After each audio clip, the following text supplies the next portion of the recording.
tentang fetoskopi laser pada bayi kembar bermasalah. Yang jelas yang menyebabkan ini ya beliaunya Dr. Adri. Jadi beliau tuh termasuk salah satu tim ya. Jadi tentang fetal terapi, jadi pengobatan tentang janin. Bahwa janin itu bisa diobati selama hamil. Nah, tujuan dari fetoskopi laser ablasio ini adalah memasukkan alat yang namanya fetoskopi, teropong yang ada kameranya tadi ke dalam, kita lihat mana intertwining vessels-nya. Oh, ini yang menghubungkan, yang memberikan supply dari satu janin ke janin yang satunya lagi. Ini kita putus hubungannya. Oke. Sehingga meskipun putus hubungan tapi masih saudara. Saudara kembar. Yang diputuskan adalah hubungan rumahnya tadi.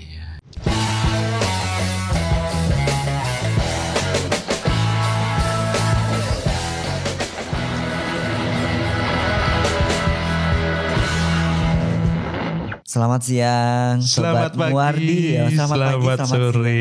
Lengkap ya. Karena boleh nih. Karena kita nggak ngerti. Ini kita syuting di malam hari bisa jadi siang hari juga bisa jadi. Iya, tergantung pendengarnya. Baik. Sobat Muwardi, kita ketemu lagi di Positif Podcast Sehat Solutif, Think Positive and Get More Solution.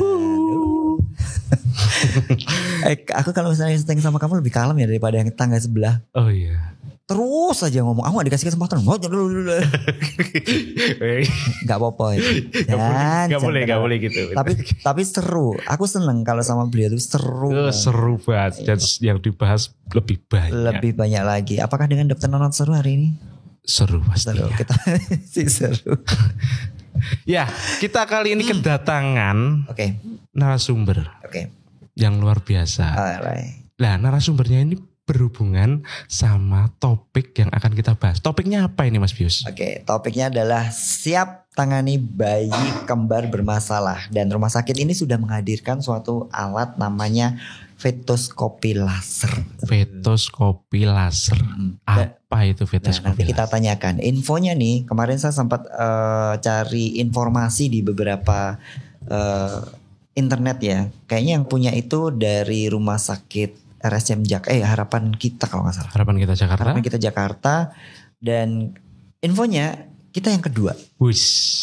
Se-Indonesia kayaknya. Oke. Tapi ini apakah benar atau tidak nanti kita tanyakan deh. Iya, kalau kita yang jam nanti salah. Nah, makanya kita kan juga nggak tahu ini alat ini kegunaannya. Baru dengar aja barusan. Iya, fetoskopi laser. Ya kan kita mendatangkan alat baru ini dan tentunya nanti untuk penanganan bayi kembar. Kembar. Mantap sekali. Siapa saja narasumbernya yang kita hadirkan pada kali ini? Yang pertama ada Dokter M. Adrianus Bakhnas, spesialis obstetrik ginekologi, subspesialis konsultan feto maternal. Selamat datang dokter. Assalamualaikum dok. Selamat pagi, semangat pagi, selamat siang, sore menjelang malam. Lengkap sekali ya. Waduh. Terima kasih dok sudah hadir pada Positif kali ini ya dok ya. Dan untuk yang kedua adalah Dr. Wisnu Prabowo, spesialis OPS SPOG subspesialis KFM. Ya daripada lidah saya susah nyebutnya. Dokter assalamualaikum, selamat datang di Positif. Berarti semangat sekali. Dokter Wisnu sama Dokter Adrianus udah 2 kali ya? Udah sering kok kayaknya. Udah beberapa kali. Saya sama Dokter Wisnu sekali pernah. Dokter Adrianus pernah. Udah agak lama ya. Nggak tahu dulu saya siapa ya. Udah lama sampai rambutnya putih. Terima kasih dok. Kenapa rambut saya selalu dibahas ya? Yang sebelumnya juga dibahas. Ya baik dokter. Tentunya kita materi kali ini adalah menangani bayi kembar bermasalah. Dan betul ya dok, rumah sakit Dr. Muwardi itu sudah menghadirkan alat namanya fetoskopi laser. Nah, betul ya dok ya. Tapi kemarin saya baca di internet itu benar kita yang di Indonesia itu yang punya tuh Harapan Kita dan Muwardi, betul kah? Apakah mungkin dokter punya informasi teman sejawat lain yang Dokter Wisnu dulu ya jawab ini. Dokter Wisnu dulu. Dokter Wisnu. Iya, mungkin punya informasi dari teman sejawat lain yang rumah sakitnya tuh punya gitu. Karena saya nggak mungkin nyebut, oh Muardi punya nih yang berarti kita nomor 2 nih kan gitu kan yang punya itu. Iya, terima kasih. Jadi ini suatu kemajuan yang luar biasa ya dari di Muardi ya. Tentang fetoskopi laser pada bayi kembar bermasalah. Yang jelas yang menyebabkan ini ya beliaunya Dr. Adri. Jadi beliau tuh termasuk salah satu tim ya. Jadi tentang fetal terapi, jadi pengobatan tentang janin. Bahwa janin itu bisa diobati selama hamil. Oke. Nah, beliau ini salah satu pakar di Indonesia. Salah satu pakar. Nah, jadi detailnya sama beliau. Oh, oke, baik. Baik, berarti kita langsung ke Dr. Adrianus nih. Apa sih Dok kehamilan kembar itu kan? Kehamilan kembar itu mungkin berapa persen sih Dok kalau misalnya dari 10 ibu-ibu gitu? Oke, ya terima kasih, menarik ini pertanyaan sekaligus. Terima kasih Dokter. Ya, nanti saya akan menyambung tentang informasi tadi yang disampaikan mengenai alat fetoskopi laser ablasio ya untuk terapi kehamilan kembar, khususnya adalah twin to twin transfusion syndrome. Ya ini bukan menu masakan, kan? Jadi ini adalah hal yang memang bahasanya agak gaib ya, agak gaib, agak rumit dan memang rumit ya. Tetapi mulai ditemukan solusinya dan Rumah Sakit Umum Daerah Dr. Muardi dengan bangga ya memproklamirkan kalau memiliki alat yang bisa digunakan untuk terapi terhadap kondisi seperti ini ya. Nah, di Indonesia sendiri sebenarnya ada beberapa rumah sakit yang sudah mendahului. Nanti kita akan sebutkan.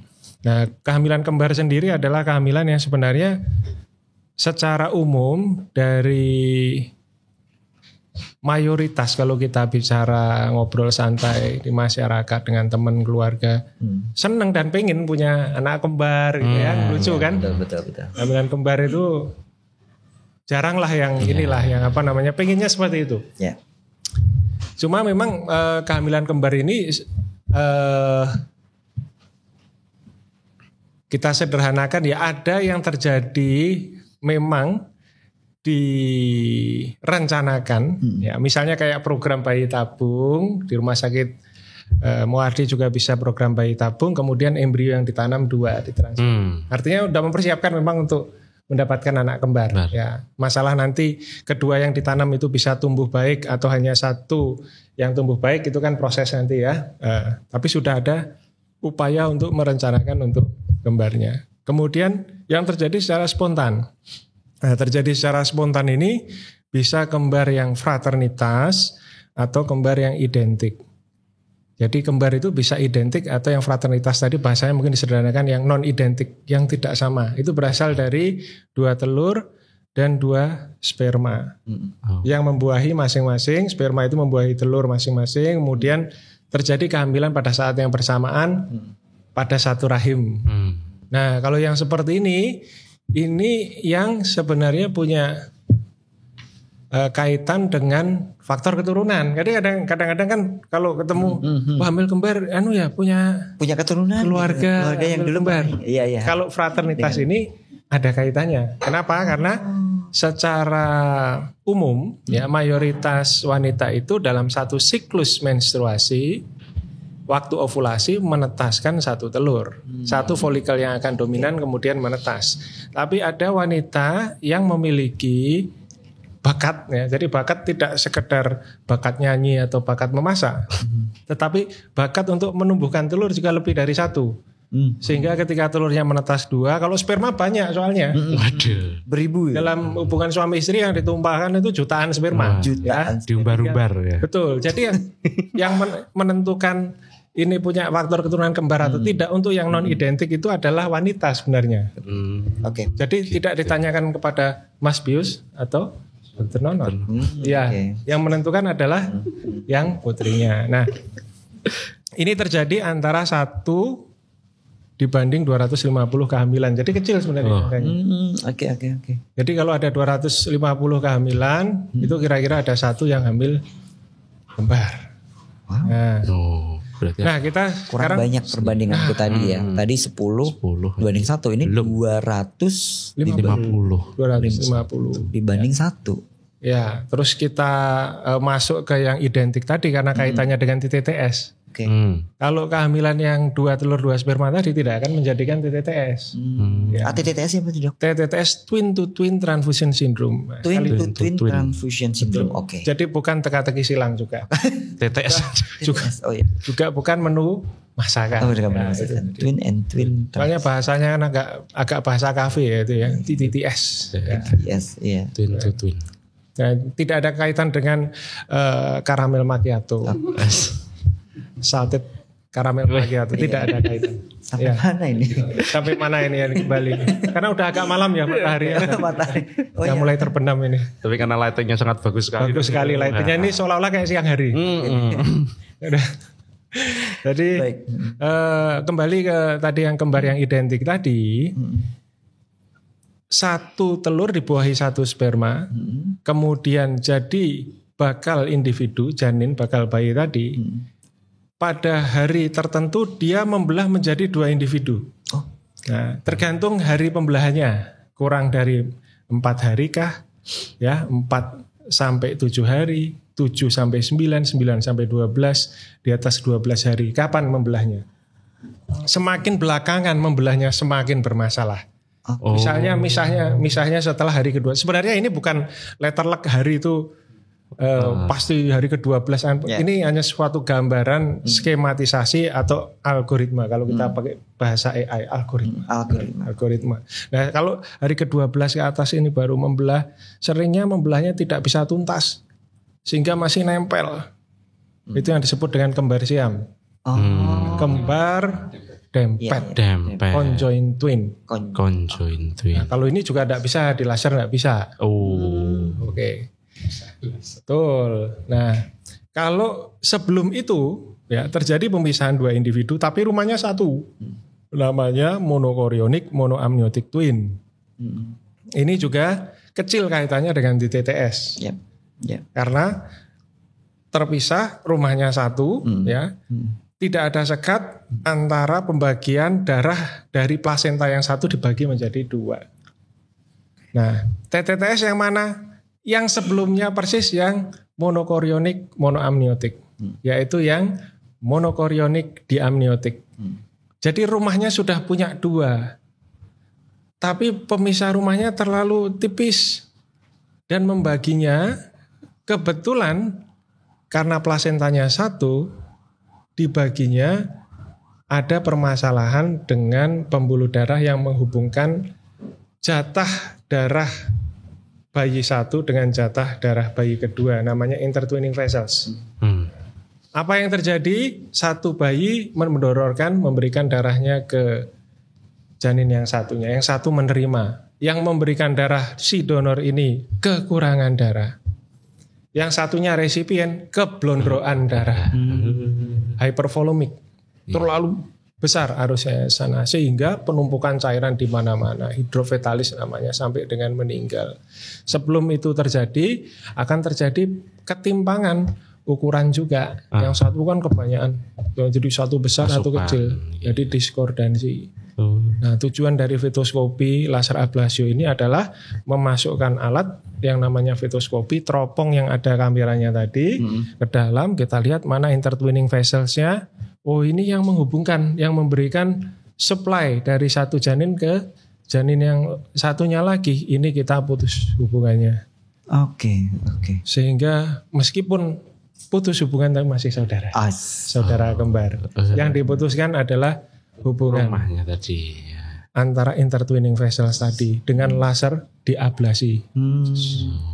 Berarti bisa dilihat dulu dini ya, Dok ya, maksudnya dini. Lebih ke apa, deteksi dini supaya tidak terjadi tadi ketimpangan. Sebelum kita memasukkan alat pakai teropong tadi ke dalam kemudian laser ablasio, nanti ini akan dijelaskan Dr. Wisnu gimana kita melihat mendiagnosis deteksi awal dengan ultrasonografinya juga. Oh, USG dulu kayak yang biasa ibu-ibu hamil lakukan. Nah, berarti itu meminimalisir untuk kembar siam tadi. Kalau misalnya bukan, yang kembar siam itu udah urusan yang lain tadi.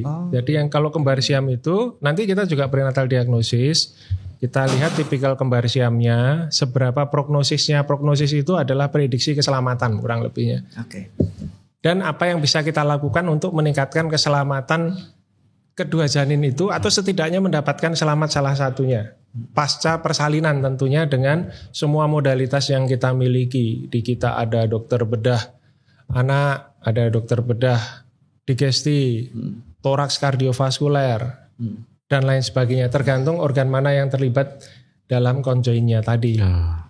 Kalau yang menempel hanya daerah kulit dan bawah kulit, ya, wah itu Muardi insya Allah prognosisnya sangat baik, ya. Baik. Tapi kalau misalnya kita ambil kontrasnya, kayak terakhir mungkin waktu pandemi ya, awal-awal itu 2020 akhir 20 pertengahan itu ada yang kembar jantungnya satu.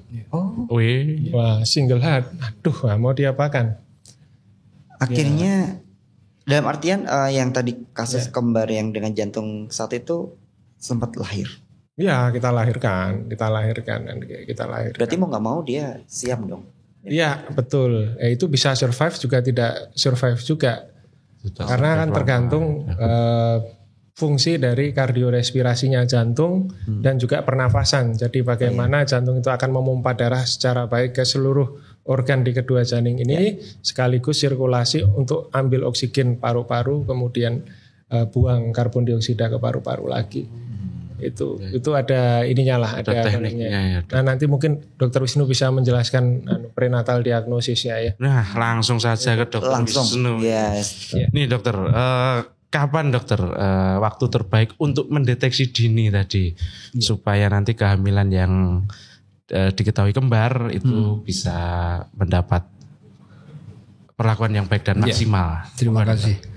Jadi memang program deteksi kehamilan atau antenatal care itu ya yang sudah digaungkan Kemenkes sampai 6 kali itu memang kadang-kadang sekarang belum berjalan karena di trimester pertama, di 3 bulan pertama itu masih jarang yang pada mau periksa, terutama USG. Padahal di situ deteksi intinya adalah di saat trimester 1 itu. Dimana seperti Dr. Azri terangkan tadi, kantongnya mungkin dari 2 telur atau 1 membelah itu sudah mulai kelihatan.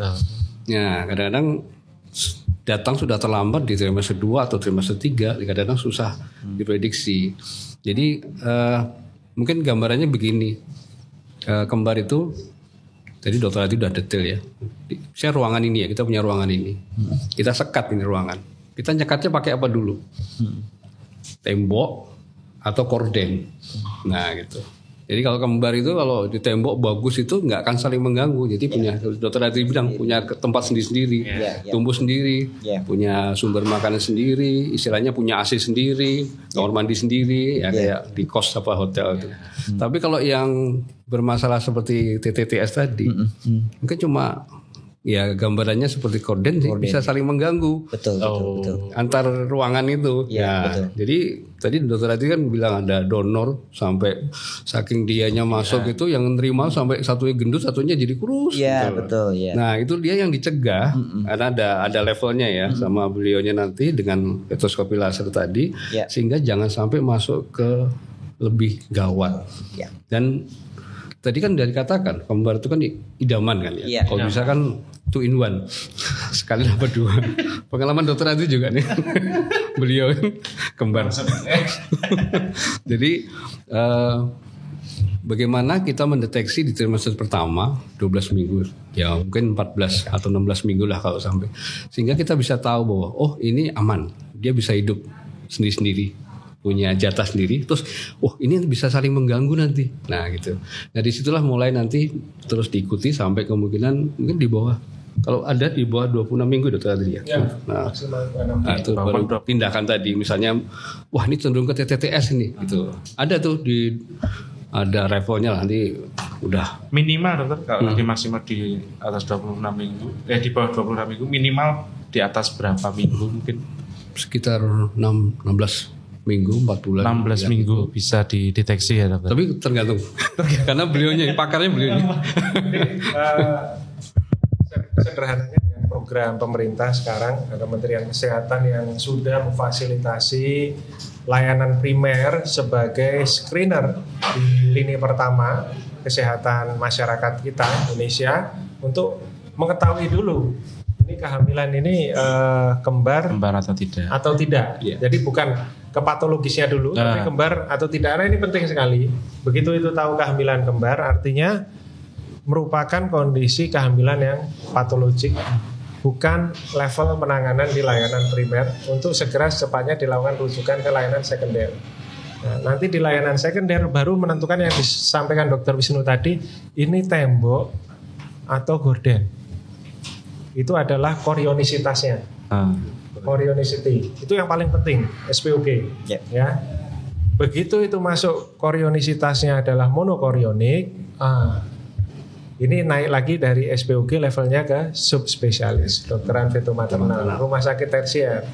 Karena komplikasinya 30-40% tinggi, hampir 1 di antara 2 itu akan bermasalah apapun, karena bukan sekedar TTTS saja, ya, ada yang namanya TRAP, twin reverse arterial perfusion. Jadi ini saya ngomong mohon maaf kalau nanti agak agak risih-risih juga dengarnya. Jadi kembar yang satunya itu tidak ada tumbuh kepalanya, tidak tumbuh tangannya. Biasanya hanya dada ke bawah yang paling sering. Jadi terang batang tubuh sama ekstremitasnya inferior, atau sering kita kenal dengan acephalous twin karena nggak ada kepalanya, atau acardiac twin karena memang nggak ada jantungnya, atau amorphous twin karena bentuknya seperti kayak tumor aja. Cuman jenisnya banyak itu, karena terlalu teknis mungkin saya nggak sampaikan, tapi itu ada. Terus ada yang namanya TAPS, ya, TRAP, TAPS, kemudian selective IUCR atau single IUCR. Jadi salah satu bayinya kecil, yang satu normal. Nah, ini agak berbeda dengan yang TTTS tadi, yang satu kecil, yang satu besar. Tapi besarnya kalau keblondrok cairan tadi. Ya, sehingga deteksi dininya pun juga berbeda pasca diketahui kembar di layanan primer, kemudian memberikan umpan lambung ke rumah sakit. Jadi memang harus dipahami, tidak semua bisa selesai di layanan primer, tidak semua kasus bisa selesai di rumah sakit tipe D, tipe C, ataupun tipe B. Jadi bisa sampai naik ke tipe A seperti Rumah Sakit Umum Daerah Dr. Muardi. Dan juga kita itu disupport penuh oleh Kementerian Kesehatan. Yang sampaikan tadi mengenai alat dan sebagainya, kita berterima kasih sekali kepada Kementerian Kesehatan Republik Indonesia yang sudah memberikan support pada Rumah Sakit Umum Daerah Dr. Muardi, termasuk alat untuk prenatal diagnosis. USG-nya adalah yang paling advance yang ada saat ini, bahkan secara internasional itu sudah ada di Rumah Sakit Muardi, itu yang paling advance. Luar biasa. Bocoran ya. Saya baru tahu kalau Rumah Sakit Muardi ya, dengerin. Nggak bisa menyampaikan merek kan, nggak boleh. Pokoknya paling advance aja. Sudah paling advance. Jadi kalau mau ke Singapura, mau ke Amerika, ke Inggris, alat USG-nya yang ada di Muardi sekarang yang baru dapat ini adalah yang paling advance. Yang tadi mendiagnosis tadi macam-macam, nggak cuma untuk kehamilan kembar saja. Kemudian untuk kaitannya fetoskopi laser ablasi ini, paling pertama memang betul yang disampaikan Mas Bius tadi adalah rumah sakit anak dan bunda. Ini namanya agak unik kan, RSAB kan. Biasanya kan RSU, RSUP, RSUD, RSIA, ini RSAB. Betul. RSAB harapan kita juga merupakan, selain pionir, adalah pengampu utama untuk prenatal diagnosis dan fetal terapi, langsung direct instruksinya dari Kementerian Kesehatan Republik Indonesia. Jadi nantinya pun ketika kita menggunakan alat ini, kita pasti akan bekerja sama dengan supervisi dari RSAB harapan kita. Nanti kita join operasi, tim dari RSAB dengan senang hati akan datang ke Rumah Sakit Umum Daerah Dr. Muardi. Wow. Yes. Yang lain juga sudah ada loh, tapi alatnya saya harus sampaikan di RSCM juga sudah ada alatnya. Kemudian Sutomo Surabaya juga sudah ada. Sutomo sudah ada. Berarti sudah berjalan ya? Sudah berjalan, tapi yang paling berpengalaman, yang sudah paling established Harapan. Ya, yang lain-lain mungkin belum terlalu lama lah. Artinya ya dekat-dekat dengan kita untuk pengadaannya. Rumah sakit Ada Malik Medan. Kemudian Rumah Sakit Pusat Angkatan Laut di Surabaya. Bang Tua. Kemudian rumah sakit, kalau dulu namanya Rumah Sakit Sanglah, kalau sekarang Rumah Sakit Umum Pusat Bali. Prof Ngurah di Bali. Ya, itu juga ada, tapi belum lama. Karyadi juga Rumah Sakit Pusat Karyadi Semarang juga belum lama dapat. Sarjito saya rasa sudah ya, saya mohon maaf ini, tapi belum tahu pasti. Jadi ini karena support dari Kementerian Kesehatan ya. Kemudian juga barusan saya dengar juga di Manado ya, di Rumah Sakit Kandau juga dapat. Jadi kita mau bergerak bersama dengan supervisi yang utama dari RSAB. Harapan kita. Kenapa? Karena harapannya supaya daerah-daerah masing-masing regional ini memiliki lokasi yang mudah dijangkau oleh pasien. Jadi terima kasih, karena supaya apa? Supaya tidak jauh-jauh semuanya harus ke Jakarta untuk pengobatan. Beberapa saat yang lalu, mungkin belum terlalu lama ya, kita terpaksa merujuk ke Jakarta. Bahkan perawat kita di Muardi yang menderita TTS tadinya pengennya kita hadirkan ini. Kita hadirkan, terpaksa kita rujuk ke Harapan Kita. Kalau sekarang sudah ada alatnya di Solo kan, kita nggak perlu lagi ya? Iya, bisa kita tangani di Muardi. Oke. Apakah mulai per hari ini bisa operasional tersebut? Alatnya sudah ada, tinggal dioperasionalkan. Nanti kita dengan tim sudah siap. Tadi sudah bincang-bincang dengan Dokter Septian juga. Hari ini, kemarin juga. Ya nggak apa-apa kan, ya, hari ini. Hari ini tayang. Dokter Wisnu, saya mau nanya nih dok. Sebelum ada alat ini dok, fetoskopi laser ini, bagaimana sih dok penanganan TTS-nya tuh? Jadi sebenarnya kita udah berapa kali ya dapat rujukan juga, kita menemukan sendiri juga di Poli ya.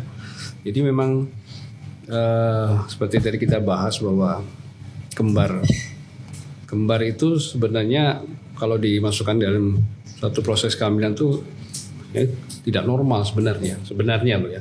Karena banyak sekali yang nanti akan berpengaruh baik di ibunya maupun di janinnya sendiri.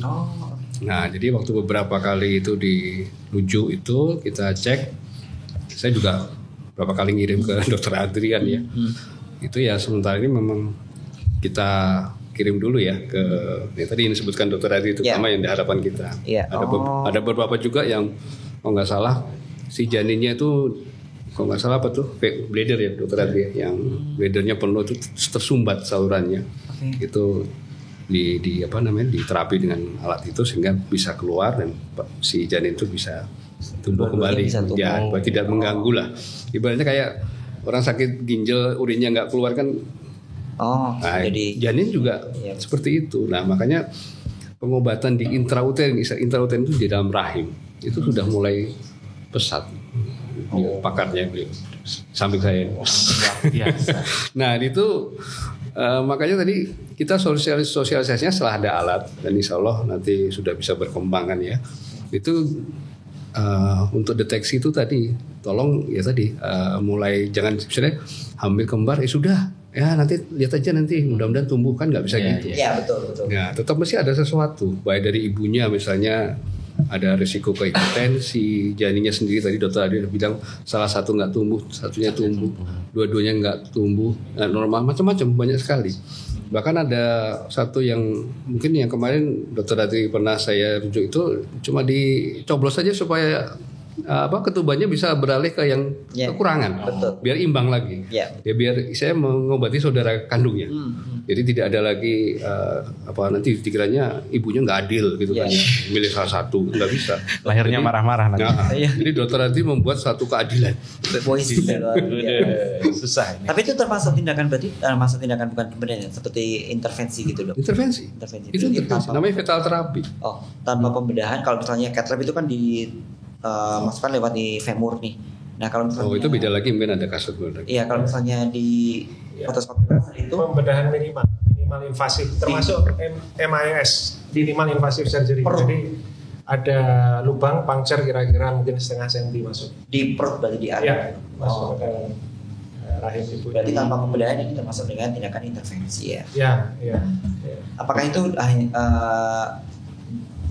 dilakukan apakah dokter SPOG atau harus sub feto maternal?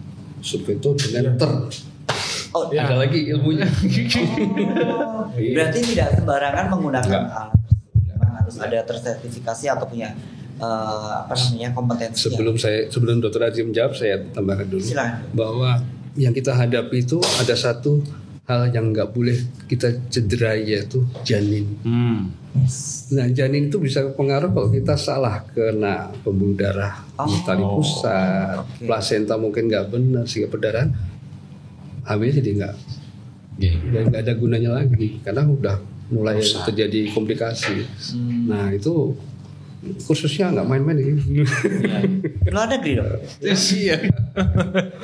Jadi nggak cuman ahli, tapi juga pengalaman. Iya. Jam terbang tinggi ya. Berarti itu dalam artian bentuknya itu kayak micronadel gitu ya. Kecil banget gitu. Karena kan. Ya agak besar sih. Karena agak besar. Ya janinnya kan harus di ini misal janin nih. Memang kalau misalnya satu kecilnya itu berarti dokter harus menusuk sampai benar-benar itu bikin lubang atau betul. Jadi biar bisa dia cairannya tuh mengalir di yang ini. Jadi menyambung sekaligus pertanyaan Mas Bius tadi, Dr. Wisnu juga menyampaikan untuk tahu awal. Jadi TTTS itu kurang lebihnya ada 5 level, 5 tingkatan keparahan. Ya, atau staging atau stage ya. Kita pakai dan masih internasional juga pakai namanya Quintero, staging Quintero. Nah, staging Quintero dari 1 sampai 5 ini menunjukkan keparahan yang fetoskopi laser ablasio ini akan sangat bermanfaat kalau dikerjakan sebelum stadium 4 atau 5. Jadi dikerjakan di stadium 3 atau di stadium 2. Atau bahkan sekarang ada yang menyarankan di stadium 1 aja, di stage 1. Nah, tahu stage 1 ini agak lebih sulit. Jadi gini, 1 kelebihan cairan, 1 kurang cairan. Yang paling utama itu adalah dilihat cairan ketubannya dulu sebelum melihat bayinya berat badannya sebenarnya timpang atau tidak. Karena bisa jadi TTTS berat badannya nggak timpang, sama-sama berat badannya. Ya, karena masih stadium awal kan, masih stage awal. Cuma cairan ketubannya sudah timpang. Yang 1 polihidramnion, yang 1 oligohidramnion. 1 kelebihan cairan ketuban, 1 kurang cairan ketuban. Pada tahap yang kedua, kandung kemihnya berbeda. Yang 1 kandung kemihnya terisi, yang 1 kosong kandung kemihnya. Stadium yang ketiga, arus darahnya berbeda. Tarik pusatnya kan kita lihat dengan Doppler vaskuler. Yang 1 arus darahnya bagus, yang 1 arus darahnya sudah kolaps, sudah pembuluh darahnya kolaps, buruk. Ada reverse atau absent diastolic flow. Atau setidaknya berbeda indeks tahanan. Yang 1 indeks tahanannya lebih tinggi. Kemudian stage yang keempat, karena ketumpukan cairan yang begitu banyak, otot jantung mulai payah, rusak jantungnya kongestif, cairannya tertahan, kemudian rembes keluar dari pembuluh darah seluruh tubuh, masuk ke ruang-ruang di seluruh tubuh, sehingga di kepala ada cairannya, di dada ada cairan, di perut ada cairan, di bawah kulit ada cairan. Itu disebut dengan hidrofetalis. Fase setelahnya meninggal, UFD, itu stage yang kelima. Nah, dengan alat USG yang saya bilang advance tadi, kita bisa melihat stage yang pertama. Bahkan ketika terjadi kardiomorfofungsi yang buruk dari salah satu janin, kita bisa melihat gerakan jantung janin sekaligus fungsi otot jantung janinnya. Kemarin saya juga baru main-main dengan alatnya itu kemarin. Ya, canggih sekali. Wah itu sip lah gitu. Sebelum-sebelumnya nggak ada. Di Solo memang baru ada di Muardi. Saya jamin baru ada di Muardi. Per podcast ini ya. Ya. Jadi dengan speckle tracking itu kita bisa melihat gerakan otot jantung janin. Apakah sudah ada gerakan yang kongestif, yang buruk, yang lemah atau tidak. Tidak sekedar melihat arus darah saja. Wow. Oke, hanya itu yang bisa alatnya ya. Terus kaitannya dengan yang ditanyakan tadi, dulu sebelum ada fetoskopi laser ablasio itu kita beberapa kali melakukan yang disampaikan Dr. Wisnu tadi adalah merobek gorden itu, namanya septostomi. Ya, jadi dengan needle di guiding USG kita masuk, kita puncture needle-nya, kita lihat sekatnya, terus kita sobek. Tujuannya supaya apa? Supaya yang satu yang nggak dapat cairan ketubannya sedikit tadi si donor itu langsung masuk lagi cairan ketuban dari yang sudah didonorkan ke resipien tadi balik ke donor lagi. Tapi cairan ketuban aja, vaskuler kita nggak bisa membalikkan. Tapi keuntungannya adalah ketika cairan itu masuk ke ruangan amnion bayi yang donor yang kecil tadi yang ngasih cairan tadi, kompresi tali pusat yang terhimpit bayi dengan rahim karena dia kisut nggak ada cairan ketuban kan, fungsinya cairan ketuban itu adalah untuk memberikan space antara janin dengan rahim supaya tali pusat tidak terpencet sehingga arus darah masih lumayan masuk ke sana, oksigen masih lumayan, nutrisi masih lumayan, itu bisa terbantu.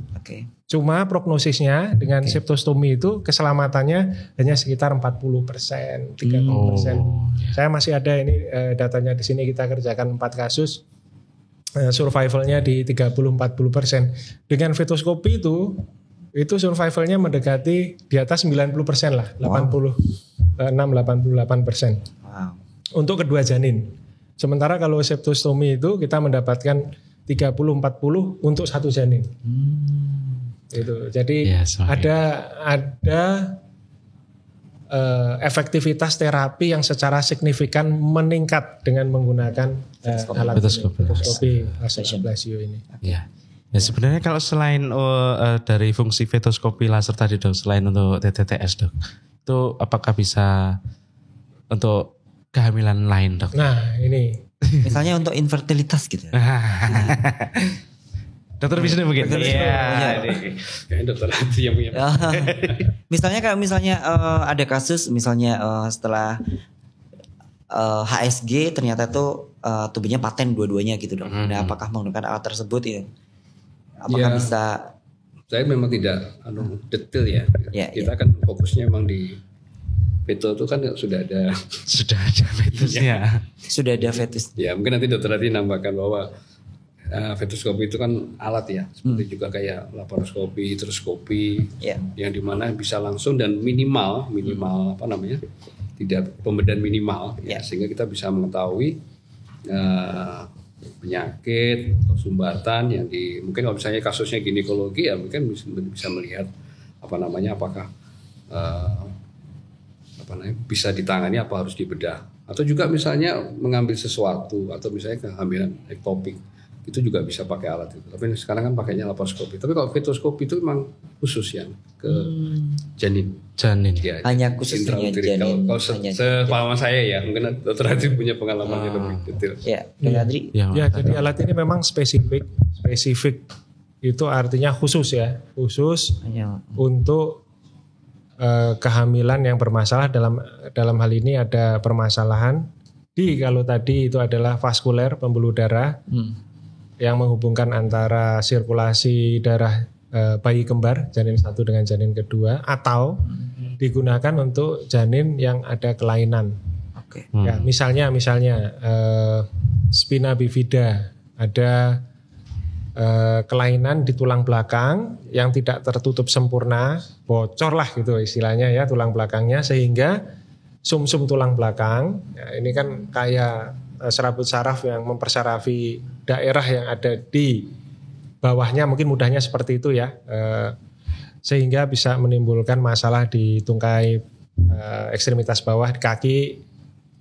Saya bicara saja mungkin bisa sampai mengakibatkan kelumpuhan setelah lahir dan lain sebagainya. Ini bisa kita tangani awal. Cuma kita belum mengemukakan ini sebagai terapi yang standar karena efektivitasnya belum sesuai yang kita harapkan bersama, baik secara nasional maupun internasional ya. Jadi belum menjadi standar terapi atau baku untuk terapi-terapi kelainan janin seperti ini. Nanti ada hernia diafragmatika, banyak ternyata ya, ada komplikasi ya dok.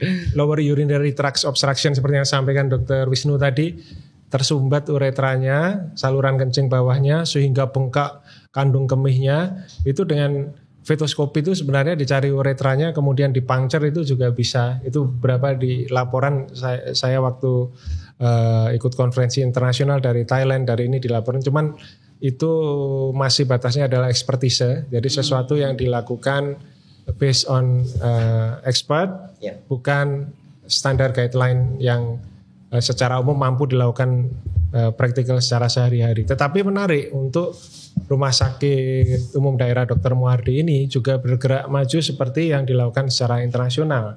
Nah, kita baru memikirkan juga kemungkinan penggunaan fetoskopi laser ini untuk kasus-kasus IUGR bahkan nanti ya, karena ada kaitan patofisiologi proses perjalanan penyakit dari pertumbuhan janin terhambat dengan kemampuan alat ini untuk melihat vaskularisasi plasenta dan melakukan rekonstruksi vaskulernya dengan cara tertentu. Hanya saja sekali lagi ya, ini tahapannya bisa dibilang adalah clinical trial, sehingga memang perlu informed consent yang jelas, pemberitahuan informasi yang jelas kepada pasien mengenai untung dan ruginya dan data apa saja yang menunjukkan keberhasilannya, apakah sudah memang seberapa persen dan seberapa bukti-bukti keberhasilannya kita beritahukan. Nanti apakah pasien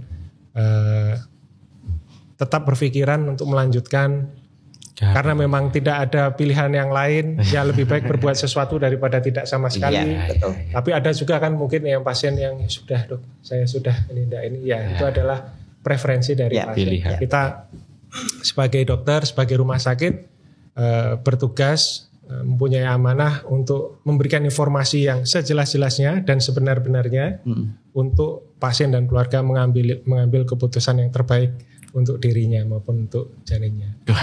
Luar biasa. Wow. Ya. Karena kalau SPOG itu mainnya tetap 2 nyawa. Ibu dan bayi. Anak ya. Kalau anaknya 2 kembar ya 3 nyawa ya. Nah, ini yang jadi berarti cukup sangat membantu ya Dokter Adri ya dengan hadirnya fetoskopi laser ablasio ini untuk penanganan bayi kembar yang bermasalah itu. Betul. Cukup membantu. Betul. Ya. Jadi harapannya rangkaiannya ini adalah nanti kan tidak mungkin ujuk-ujuk Rumah Sakit Muardi ini kemudian ada pasien TTS kan demikian. Sehingga kita berharap awareness atau kesadaran atau pemahaman dan pengetahuan secara awam di masyarakat maupun secara medis untuk dokter kita, adik-adik kita di layanan primer untuk bisa memahami bahwa kehamilan kembar ini punya potensi problem yang segera saja dilakukan pemeriksaan di rumah sakit sekunder dan rumah sakit sekunder yang memiliki awareness terhadap yang disampaikan Dr. Wisnu tadi, masalah korionisitas ya, apakah ini monokorionik diamniotik atau apa gitu ya, begitu sudah dapat bisa segera melakukan rujukan kepada Rumah Sakit Umum Daerah Dr. Muardi. Jadi Rumah Sakit Muardi bisa mendapatkan kasus ya, masyarakat bisa mendapatkan akses yang terbaik untuk penanganan problem yang dihadapinya tanpa harus sekedar ikhlas tidak berbuat apa-apa. Dan kita berharap dengan demikian ya, kira-kira kan artinya kalau kita hitung sebenarnya ya, 1 di antara 250, sementara di Indonesia ini ada sekitar 5 juta dokter bisa penduduk persalinan, kehamilan dan persalinan. Jadi kalau kita hitung kan berarti kira-kira berapa ini? Saya dibantu hitung. Sudah lama enggak ini? 5 juta dibagi 250 ya. Juga ini. Hitungannya 3 kali 1. Biar produser aja yang hitung. Saya biasanya 2 kali 1, 1 kali 1, 3 kali 1. Paling banyak 4 kali 1. 4 kali 1. Itu ukuran. Jadi, ya, taruhlah sebenarnya dihitung itu kurang lebihnya itu ada 1000 kasus TTTS se-Indonesia dalam waktu 1 tahun. Sehingga dalam 1 harinya itu mestinya ada 3 kasus TTTS kurang lebihnya, ya. Sehingga setidaknya kalau setiap hari ada 3, kita punya center, Kementerian Kesehatan itu punya proyeksi 19 center yang mau diaktifkan untuk penanganan prenatal diagnosis dan fetal terapi, di dalamnya termasuk TTTS. Tapi sekarang belum sampai ke 19 ya, baru berapa ini saya sebutkan tadi 7 atau 8. Artinya seminggu kita tuh mestinya operasi 2 kali untuk TTTS, mestinya. Harusnya. Berdasarkan data epidemiologi. Tapi kalau kenyataannya misalnya seperti RSAB harapan kita saja, belum tentu dalam 1 minggu ada 1 yang ditangani operatif. Belum tentu ya. Mungkin sebulan 2 kasus atau 3 kasus. Artinya apa? Masalahnya sekarang itu adalah di prenatal diagnosisnya ini yang belum bisa menemukan kasus deteksi. Atau alur rujukannya yang belum terjadi dengan baik, sehingga gula tadi belum bisa dibawa dari back, kemudian ke gelandang bertahan, kemudian ke playmaker, kemudian ke sayap, kemudian umpan lambung ke tengah. Sudah ditunggu striker di depan gawang. Itu belum alurnya masih belum dapat. Jadi kira-kira. Ya. Kalau Dokter Adri, alat ini apakah tadi kan dijelaskan ya, alat ini kan sangat berguna banget dalam artian itu banyak kasus-kasus yang ditangani. Nah, ternyata kan dalam kegunaannya itu kan banyak ya. Tadi ada yang misalnya ada yang tulang punggungnya yang tadi itu, terus ada kasus yang lain. Apakah itu penanganannya sama? Dalam artian beda ya? Berbeda. Ya, dalam artian kan kebetulan saya di administrasi di tarifnya ya. Berarti kan alat ini bisa digunakan berbagai macam tindakan pelayanan itu, tapi berbeda-beda. Betul. Tingkat keparahnya, tingkat kesulitannya juga berbeda-beda. Berbeda, tapi semuanya atas ke atas itu. Tingkat kesulitannya kesulitan advance semua. Jadi kalau misalnya severity level high itu sudah pilihan yang paling atas, sudah tidak ada lagi. Itu karena secara internasional pun itu tingkat kesulitannya untuk bidang kehamilan itu ya sudah tingkat kesulitan tertinggi lah. Kasta tertinggi tingkat kesulitan tertinggi. Betul. Karena dalam hal ini saya harus nyusun tarifnya. Ini belum ada gitu. Saya jujur aja belum ada ya Dok ya. Betul. Belum ada, apalagi tadi kan satu alat ini bisa untuk operasi yang tadi itu misalnya ada yang di hubnya. Ini baiknya Rumah Sakit Muardi karena memikirkan masyarakat. Bahkan tarif belum ada pun kita sudah siap untuk melayani masyarakat. Ada kok. Muardi itu memang ya ada. Muardi baik. Tapi setidaknya kita menunjukkan itikat dari Rumah Sakit Muardi ini betul-betul ingin mencarikan solusi. Kalau ada apa yang secara internasional baru dan ini kita akan berusaha dan berupaya. Kalaupun kita tidak bisa, kita minta bantuan dengan rekan-rekan yang lain yang lebih punya pengalaman mungkin sebelumnya seperti harapan kita, dan tentunya disupport penuh oleh Kementerian Kesehatan. Itu kan selalu seperti itu, dan juga Pemprov Jateng juga. Nah, kaitannya dengan tadi Spina Bifida itu, bahkan Rumah Sakit Muardi juga mengembangkan ini sel punca. Stem cell. Jadi untuk menutup kebocoran di Spina Bifida tadi, selain melakukan surgery dengan fetoscopic surgery, itu juga ada juga penggunaan patch sel punca. Tapi lagi-lagi saya sampaikan ini clinical trial semuanya. Yang advance gini ini clinical trial. Jadi dengan fetoskopi dimasukkan patch itu seperti kayak koyo, tapi itu sel punca mesensimal ditempelkan di tempat kebocorannya tadi, sehingga terjadi regenerasi epitelial di sana, dan juga bahkan mungkin ke jaringan otot. Tapi ini kan masih clinical trial ya, saya belum bisa bilang secara spesifik apa yang terjadi dari sel puncanya sehingga memberikan efektivitas terapi, tetapi setidaknya menunjukkan arah yang menggembirakan bahwa ini bisa jadi terapi ke depan. Dan Rumah Sakit Muardi kan juga sekarang sedang bergerak ke sana ya. Bahkan sudah memberikan layanan sel punca dan dalam proses untuk memproduksi sendiri sel punca. Ya, kalau itu mau ke pengen mendengarkan lebih lanjut tentang sel punca ada di episode. Nah, sebelumnya sudah ada. Silahkan di scroll ke atas. Iya. Langsung disundul di up. Jangan lupa langsung tonton dari awal sampai selesai. Ya, baik Dok. Saya dengerin kuliah kalau saya sama Dokter Aji. Tapi saya jadi pintar, saya jadi tahu gitu loh. Saya jadi pintar dan informasinya ini juga sangat bermanfaat bagi Sobat Muardi dan masyarakat sekitar, Dok. Terima kasih sekali. Untuk terakhir Dokter Wisnu, harapan Rumah Sakit Muardi ini kan sudah dihadirkan alat fetoskopi laser yang ablasio ini.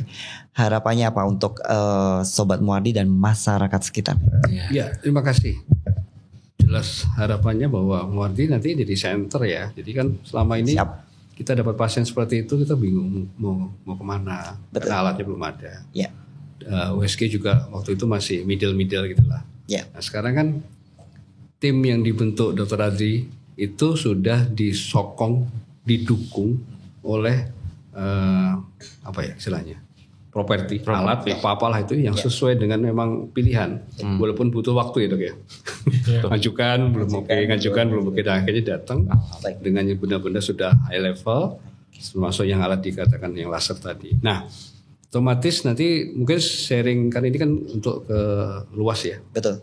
Jadi nanti buat teman-teman mungkin ya teman-teman sejawat yang di fase 1 ya, dokter yang di KIA, kan di sana juga sudah ada USG.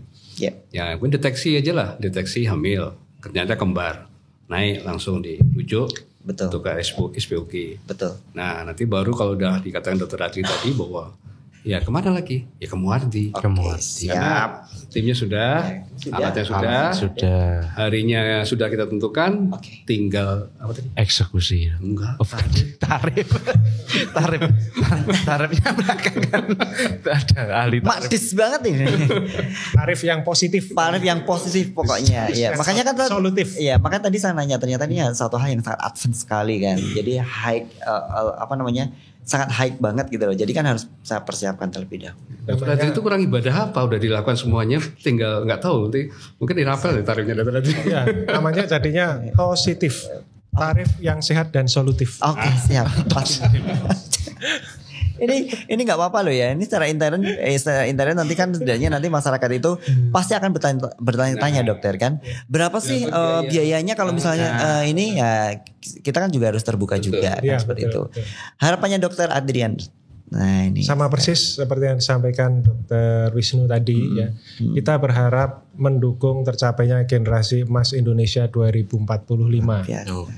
Dengan cara apapun yang kita bisa.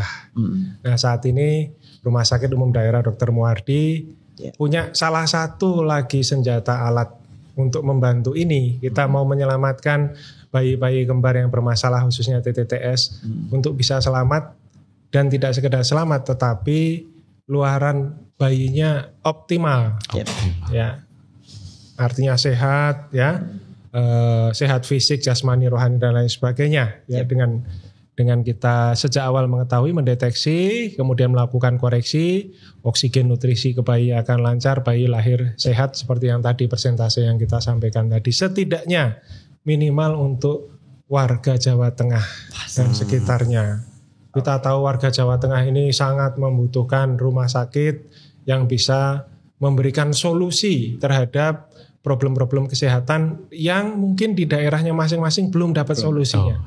Di rumah sakit kabupaten, rumah sakit kota belum ada solusi. Mari datang ke Rumah Sakit Umum Daerah Dr. Muardi, kita akan carikan solusi yang terbaik bersama. Luar biasa. Silakan Dok, ada lagi. Jadi ingat, kita lupa BPJS. Nah, masalah rujukan. Oh oke. Ya, jadi pasien-pasien yang kadang-kadang maaf ya, ini saya kurang tahu nih, ini udah masuk agenda di ICD-nya BPJS apa belum?